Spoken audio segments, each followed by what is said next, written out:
Well, good morning and a very warm welcome to Sibos 2014 here in the Boston Convention Center.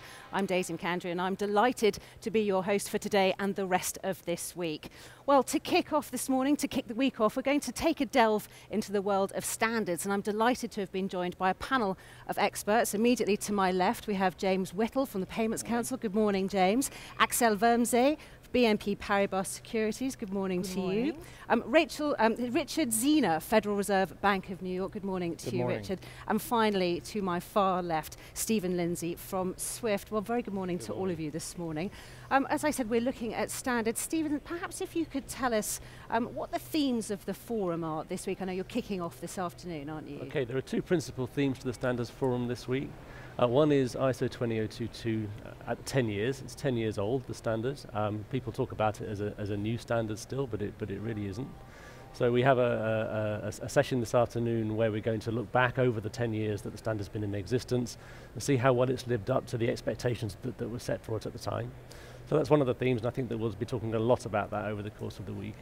And then the other one is standards as problem solvers. So standards are a collaborative process for the industry to confront their collective problems. And I think that we want to see just exactly how standards can be used to confront the problems that the industry has today in the way of regulation, emerging competition, particularly in the payment space and so on. So those are the two principal themes, and will be 22 sessions at the forum to discuss all of those.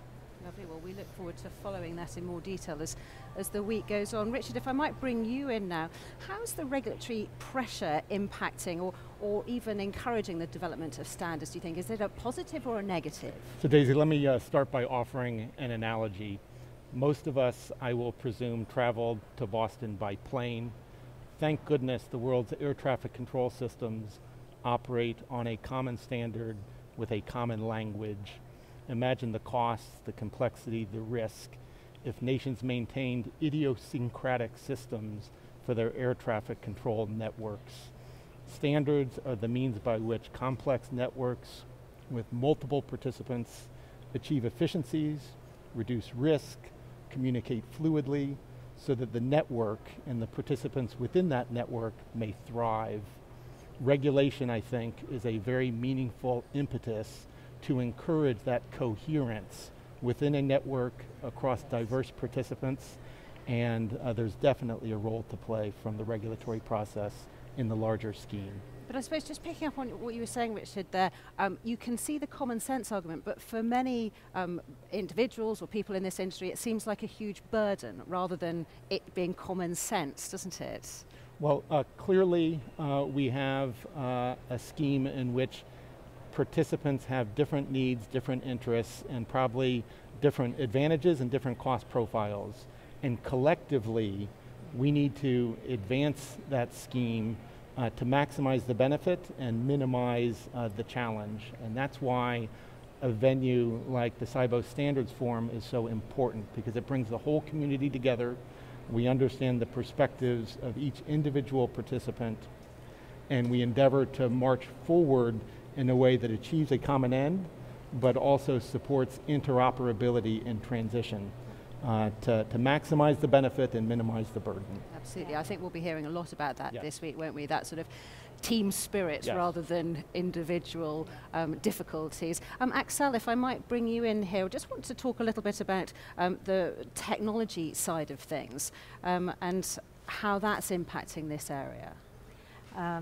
When you speak standards, you speak technology on several layers, obviously.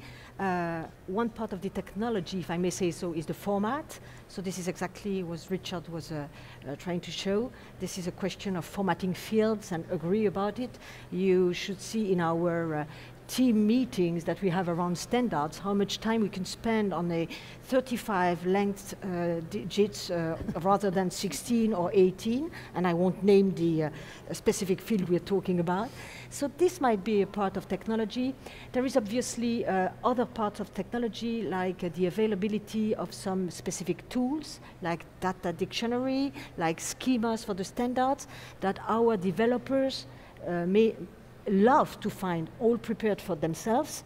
And there is a third layer in connectivity, which is connectivity, the layer where you have to play with standards, but to interconnect from one firm to the other. So to know that ISO 20022 is now XML-based standards is opening the door to the web abilities, which is nice. You say, yes, sure, we are discussing technology with the standards, but always with a very pragmatic view on it. As you say, the common people, I am a common people somehow, but believe me, when I'm trying to plug the iPad in the hotel room and also the BlackBerry and also the PC, it's discovering that I am in the US, that the thing, and it's standards. It's again standards, and I'm yelling to the different plugs I have because no one is working. Not just me, Axel. You know? So yes, it's very pragmatic, our conversation, which saves the debate, and then it's aiming at finding some common place. It's not an individual. We have to be interoperable, which is a nice piece of technology too, because we have still several standards. So we have to talk together first, and then we come to those common solutions. It's interesting though, isn't it? Because often up to this point, the technology and the regulatory don't seem to dovetail terribly well together, but actually, and can almost make things worse, but that you can see in the future that they will help each other find that sort of that common goal of sorting this out. But I wonder whether some of that is to do with the personnel involved, in that some people on some side of the business understand the technology, but they're not necessarily the same people who understand the legislature or the regulatory processes, and that perhaps we need to get those personnel to be talking to each other and explaining to each other what they do and how you can find a solution to these problems. Yeah. This is what we have, and this is a SWIFT standard is helping a lot to offer meeting rooms, if I may say, or the SWIFT Standards Forum, or any place where those people can meet. And SWIFT with ISO 20022 Registration Authority is helping moderating the meetings, that it doesn't go any direction altogether. And we might be able to sit around the table with regulators, be it. We have opportunity to discuss with them. And everybody participating to those discussions is trying not to represent a single institution, but at least a country, or at least a business area, bringing some expertise, because there is many things to do within the financial industry, but for that piece of standards we have to cover everything, which is a huge challenge in itself. Absolutely. Well, we've mentioned this already a number of times. So James, if I might bring you in just specifically on ISO 20022, what are some of the best practices that you've seen surrounding that area? I think it's interesting, Daisy, when you ask about to Richard whether standards are helped by regulation and the regulators. I would see it differently and suggest that actually we're in an industry together and we all have needs, objectives and outcomes that we're trying to achieve. And I think the biggest success of 20022 over the last 10 years is in fact a framework for people to come together, work in a collaborative way, and trust in a process that can deliver results in a timely manner. Because as Axel quite rightly points out, in the past people have had the perception that standards are very technical and that we sit in a room, perhaps smoke-filled and darkened, talking about these things endlessly. And sometimes we do, and there's a need to do that, unfortunately. But equally, I think we've learned over the last 10 years a framework of how to work together, focusing more on business issues. And those business issues transcend the private and the public sector. So I think we've had some strong successes in that environment where we have worked together, produced results that are now widely implemented around the world, some of them backed by regulators. So there's a big endorsement there for private sector industry, production of standards, and a number of them implemented in a thrusting commercial market. And we've got to remember also that we come together and we collaborate, but as an industry we are competitors. So it's an interesting dynamic that we get into, and it is very much predicated on being able to trust one another and to have a process of governance that can underpin that. And also for a lot of people who've been in this industry a long time, and this is a different way of thinking about it and a new way of thinking, and I guess that'll take time. And what do you think the mistakes that people fall into are? Well, one of the things we're certainly grappling with at the moment on an international basis is the perception perhaps that standards are about one way of doing things. So again, to Richard's analogy of the international airline industry and the regulation around that, and that various jurisdictions can talk to one another, I'm pretty sure that they don't do things all identically. So they've figured out the minimum level of interoperability, if you like.